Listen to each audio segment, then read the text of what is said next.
Poetas do Mundo. A grande poesia na Rádio Transforma.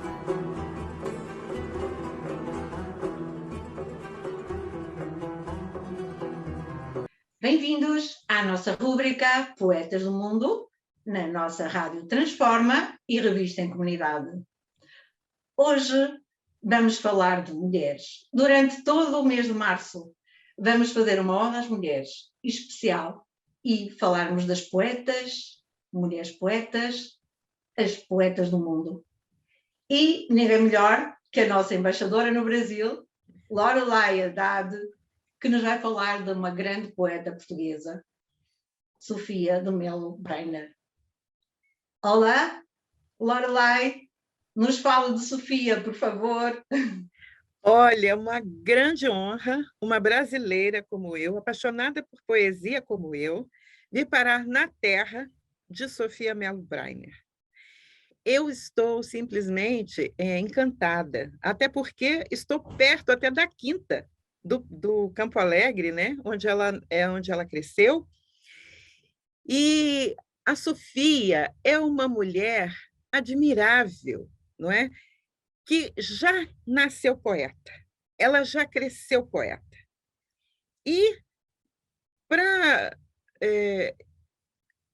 explicar isso melhor, ela desde criança tinha uma ligação muito forte com a natureza, especialmente com o mar, não é? Então, eu gostaria já de falar da Sofia lendo o mar. Mar, metade da minha alma é feita de maresia, pois, pela mesma inquietação e nostalgia que há no vasto clamor da maré cheia, que nunca nenhum bem me satisfez. E é porque as tuas ondas, desfeitas pela areia, mais fortes se levantam outra vez, que após cada queda caminho para a vida, por uma nova ilusão entontecida. E se vou dizendo aos astros o meu mal, é porque também tu, revoltado e teatral, fazes soar a tua dor pelas alturas. E se antes de tudo odeio e fujo, o que é impuro, profano e sujo é porque as tuas ondas são puras. Olha que beleza! Uma pessoa que tem esta visão, esta inspiração primeira pelo mar, não é? Que na casa da granja ela se levantava e ia para o mar, ia brincar nas poças que o mar fazia nas pedras, e que lá deixava voar a sua imaginação, que criava seres imaginários fantásticos, maravilhosos, e que com isso foi despertando uma necessidade do mar, uma necessidade da fantasia e da beleza, que ela queria não só para si, mas para todas as pessoas. Era uma mulher de um socialismo incrível, porque o socialismo no sentido de socializar o que era belo, o que era o melhor, não só para si, como para todos. Sofia, uma mulher admirável. Que bonita, obrigada pela leitura do Poema do Mar, e eu não posso deixar também de completar, e porque é o nosso programa e a nossa dedicação às mulheres, a poesia de Sofia, Mulheres à beira-mar. Confundindo os teus cabelos com os cabelos do vento, tem o corpo feliz de ser tão seu e tão denso em plena liberdade. Lançam os braços pela praia fora e a brancura dos seus pulsos penetra na espuma. Passam aves de asas agudas e a curva dos seus olhos prolonga o interminável rasto no céu branco. Com a boca colada ao horizonte, aspiram longamente a virgindade de um mundo que nasceu.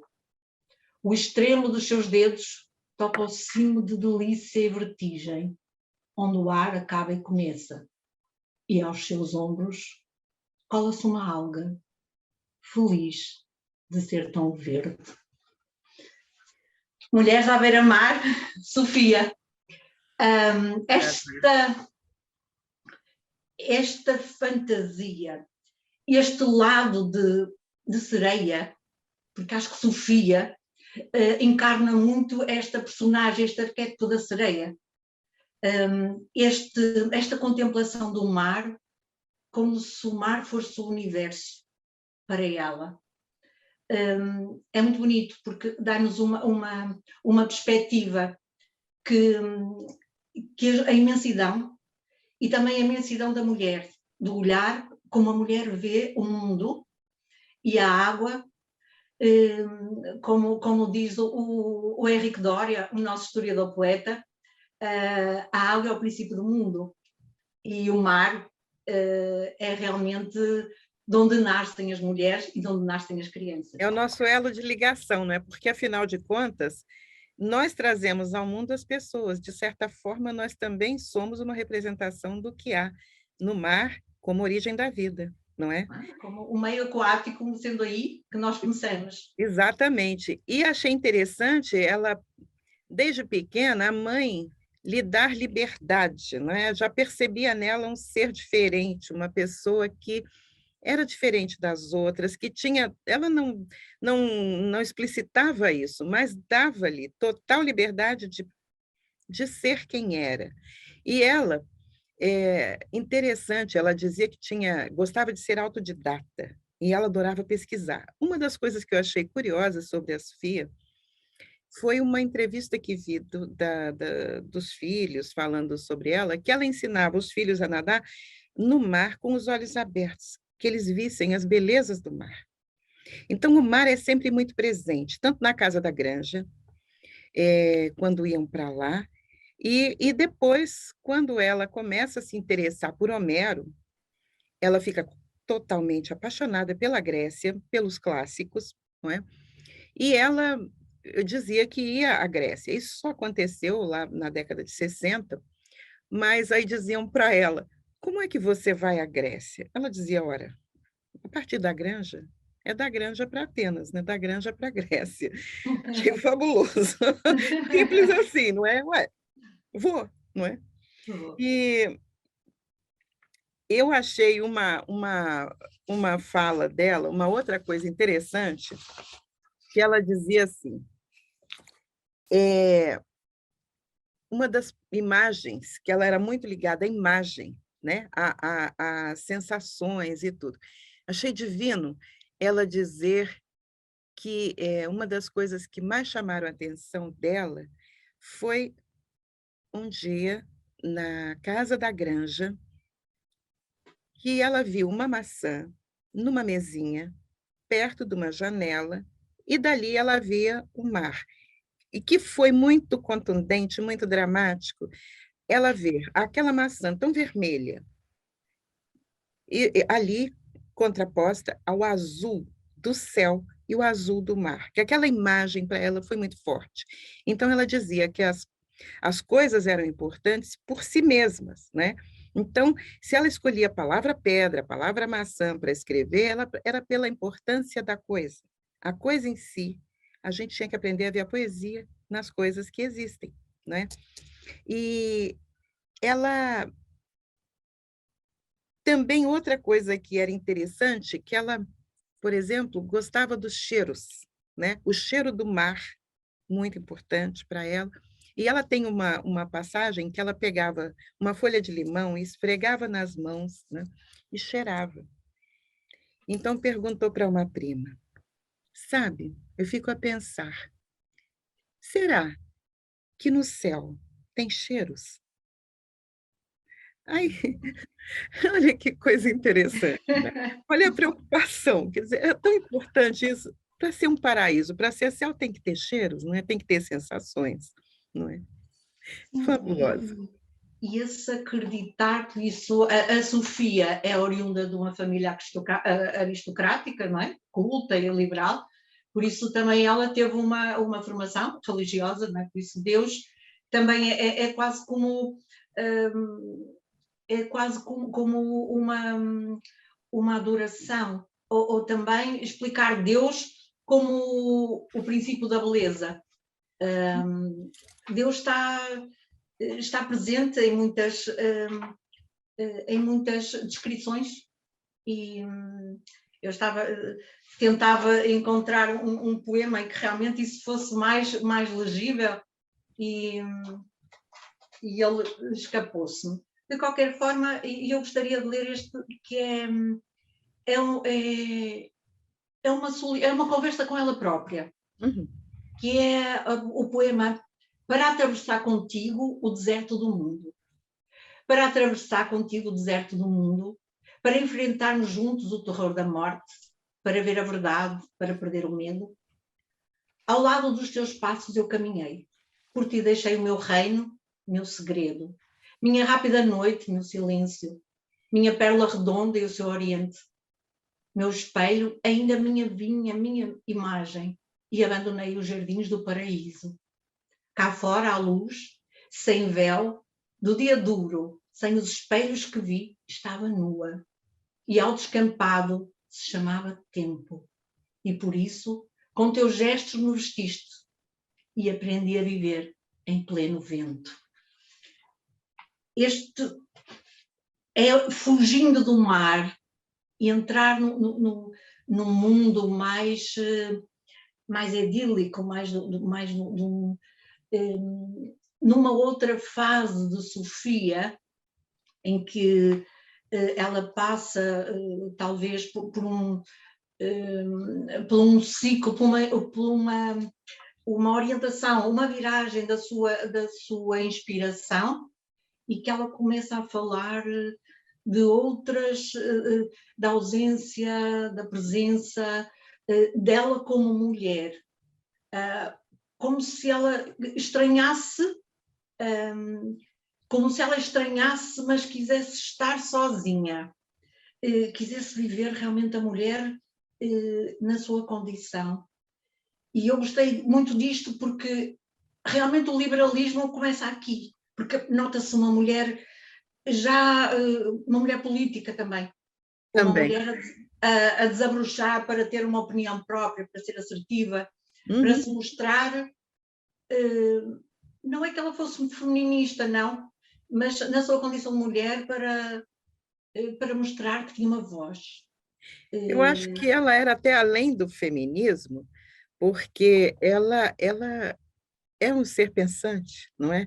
E como ser pensante, claro que tomava para si causas, tomava para si as dores dos outros, era solidária, era empática demais, era um ser que tinha nas suas veias todo o sentimento, não é, em relação aos outros, e não era afetada, né, apesar de ter uma boa formação, uma mulher do seu tempo, no sentido de que viveu todo o período da Revolução, não é?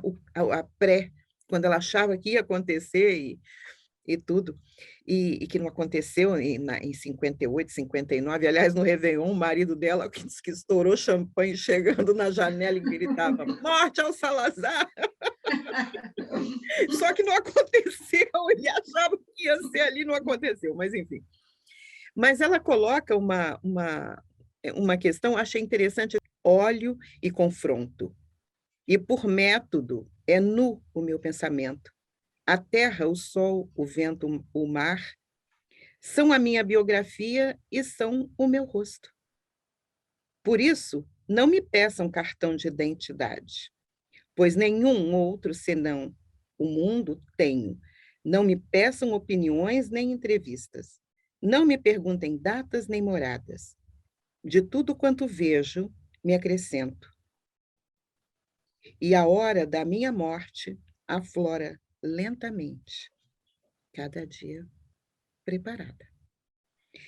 Achei interessante que a família mesmo diz assim, a gente não sabe se ela era ligada ao divino, a Deus e tudo, mas ela tinha o divino em si, não é? Ela via o divino nas pessoas, no mundo, nas coisas, como manifestações. E aqui ela fala, não é? Ela busca Deus nas coisas, nas pessoas, no mundo, não é? Não era numa igreja, não é uma divindade estática, longe, distante de... Não, era no dia a dia, nas coisas e nas relações. Acho divino isso. E tem uma questão com relação à pessoa política que ela era, e que ela achava que a política que o verdadeiro socialismo era aquele que levasse a aristocracia para todas as pessoas, não é? Então, ela não queria só para si, ela queria para todos, né? E, com relação a isso, quando houve o Abril, né, e ela também entrou para a política, ela fez uma poesia, o 25 de abril, né, que é bela. Então, 25 de abril, esta é a madrugada que eu esperava. O dia inicial, inteiro e limpo, onde emergimos da noite e do silêncio e livres, habitamos a substância do tempo. Maior homenagem a 25 de abril não podia haver, não é? A liberdade. A liberdade, sair do silêncio, da escuridão, e não é? E, enfim, e ela mais que era como que tivesse tido uma premonição. Olha como virou Portugal depois do 25 de abril, né? Quanta mudança, não é? Claro. Maravilhoso. E agora então leio o poema da liberdade. Aqui nesta praia, onde não há nenhum vestígio de impureza, aqui onde há somente ondas tombando ininterruptamente por espaço e lúcida unidade. Aqui o tempo, apaixonadamente, encontra a própria liberdade. Isto é uma forma como ela define a liberdade e o mar e a praia. Bonito como algo tão concreto e real, e esta explicação da política com o universo.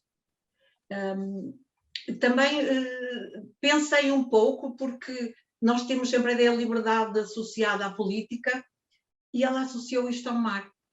E mais uma das suas inspirações, das suas marcas poéticas, que até nesta definição ela deixa o mar como conselheiro. E eu também posso dizer que ela tinha uma grande admiração por Brasil. Ela fez um poema a Helena Laranari, fez a Murilo Mendes, fez a Manuel Bandeira. Há uma série de poemas que ela dedicou a esses grandes poetas. E é muito bonito quando ela dizia: eu gosto de ouvir o português do Brasil, onde as palavras recuperam sua substância total, concretas como frutos, nítidas como pássaros. Gosto de ouvir a palavra com sua sílaba, sem perder sequer um quinto de vogal. Que bonito! Adorei isso, porque ela realmente... Assim, claro. Ela sabia que a gente ia gostar dela, não é? Os claro. brasileiros iam gostar dela, pronto. E ela terminou também com... Eu não li a última, que era: quando Helena Narani dizia o coqueiro ficava muito mais vegetal. Pois é. Ela era amiga, nós falamos outro dia do João Cabral de Melo Neto, que era primo do Manuel Bandeira, e ela tinha uma relação com eles, né? Ela era amiga deles, né? E o próprio João Cabral se inspirava muito nela. Né? Sim. Era interessante. Aliás, ela foi musa de muita gente, além de ser linda, fisicamente linda, era linda interior e exteriormente. Ela era uma mulher corajosa, não é? Ela se punha, ela tinha uma força, né? Uma presença, né? Então, era impressionante. E isso, eu achei engraçado também as pessoas comentando sobre que ela dizia assim: eu não tenho opção, eu sou chamada, não é? É o meu tempo que precisa de mim, eu tenho que me colocar, não é uma questão de querer ou não querer. Diz que ela detestava discursos e fazia, que ela detestava dar aulas assim, essas aulas magnas e tudo, conferências, mas ela se sentia chamada, era um dever de cidadã, e que ela não fugia. Ela encarava aquilo como uma necessidade, não é? Ela era quase que se sentia convocada a dar o seu contributo. Então, por isso que, para mim, ela era além, né? Ela era, assim, uma mulher à frente do seu tempo, a serviço do seu tempo, né? Ela estava ali presente e se manifestava e não se escondeu, tinha uma condição confortável, mas, com tudo isso, ela ainda achava que tinha um papel social, político para desempenhar, e o fez com galhardia. É incrível. Eu, por isso, por parte do pai, ela também, a Sofia é bisneta de um dinamarquês e disso o seu sobrenome, O André André, o André.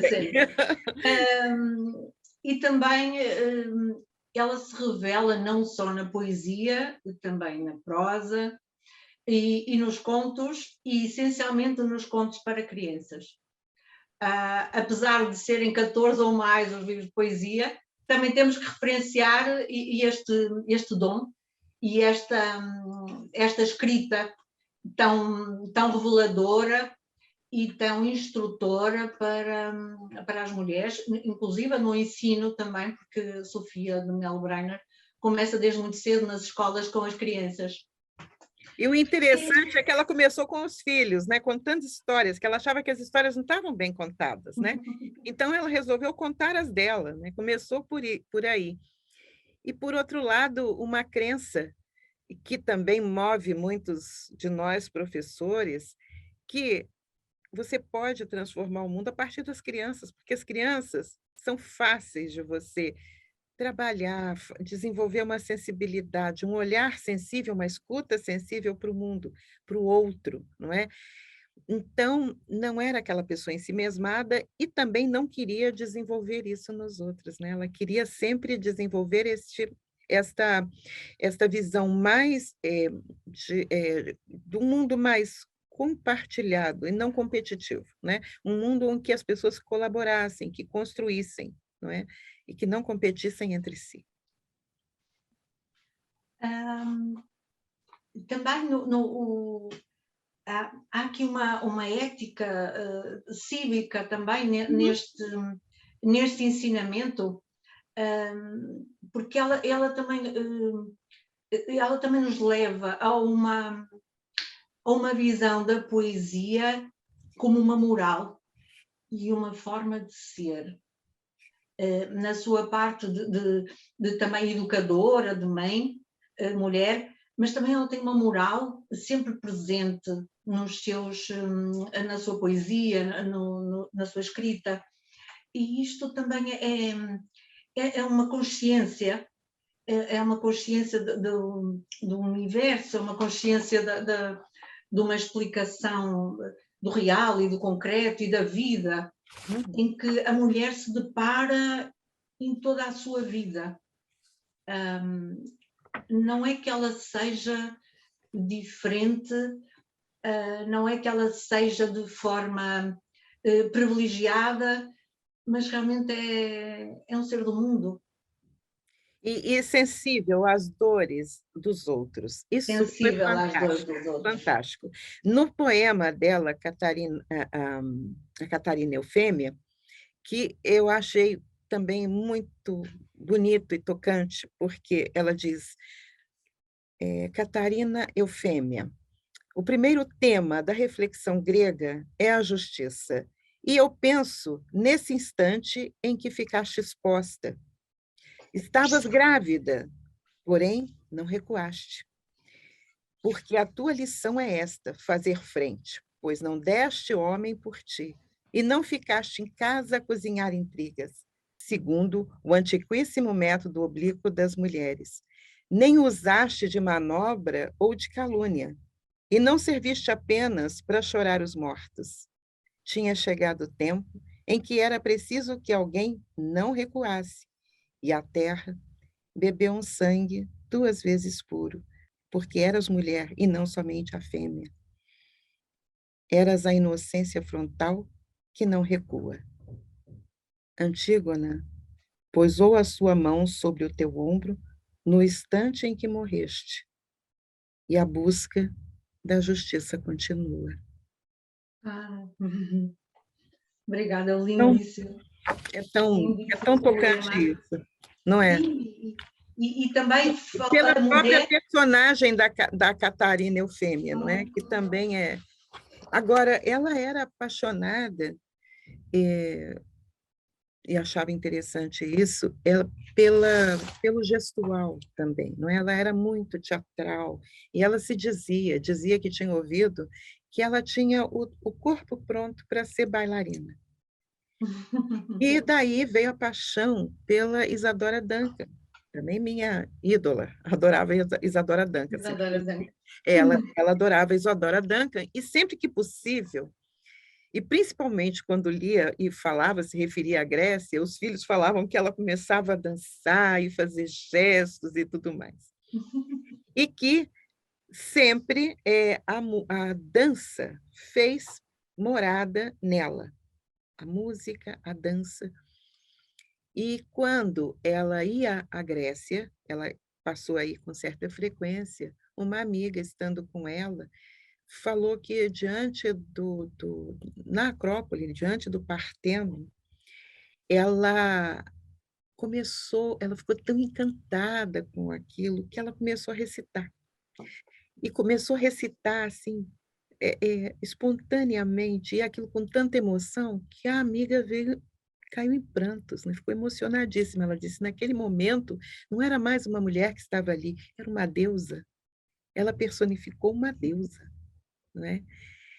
Então, ela tinha toda essa grandeza de sentir a dor do outro, de se deliciar com música, de se deliciar com os cheiros, com a dança, com a beleza plástica que há no mundo, não é? Apesar de tudo, mas não se deixar levar só por isso. Ela queria a beleza como uma possibilidade para todos, acesso a todos, que um pobre que ansiava por ter uma casa não fosse apenas uma casa, mas que houvesse beleza nela e que ele tivesse acesso a isso, porque isso fazia diferença na vida. O que dá realmente qualidade à vida é a beleza. Eu então vou aproveitar a Grécia e vou recitar o poema do Minotauro, que eu gosto imenso, e é muito esta história que faz parte de nós também, como europeus, não é?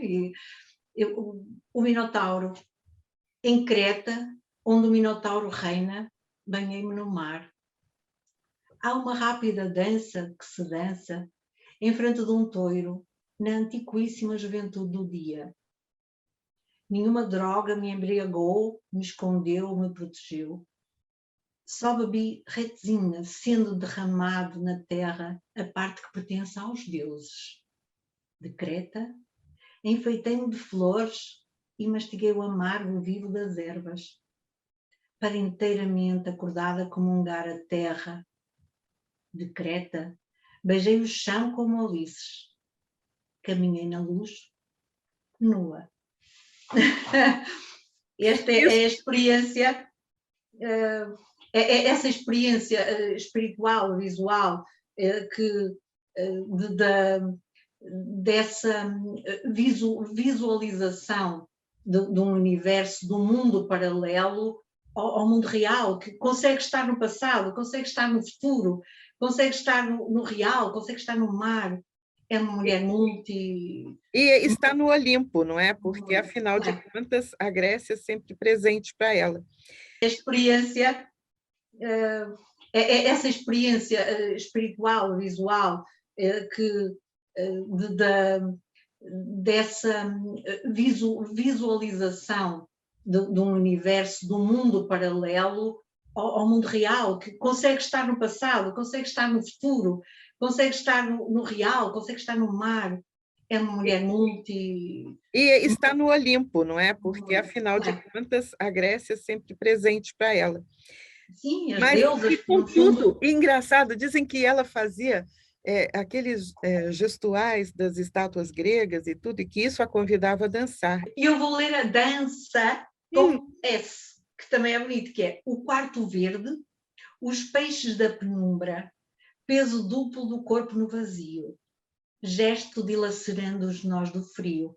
É dança com S.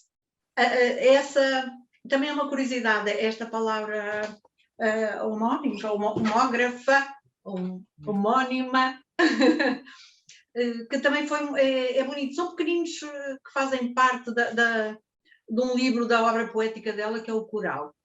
São pequeninos, é quase como se fossem haikus, são pequenos poemas, de 3 linhas, e que é muito interessante como ela retrata alguns, ou vá lá, como ela descreve, ou como ela define o seu dicionário, o seu vocabulário próprio. Por exemplo, a ninfa, ela diz branca. Branca era a ninfa, branca e prisioneira e impaciente. Define estas palavras muito própria, é uma definição dela muito própria. Tem em contrapalavras, ela define as coisas, mas define de uma forma feminina, muito mulher. Sim. Sempre muito mulher, está sempre presente. O aroma de mulher está sempre presente na sua poesia. É inebriante também.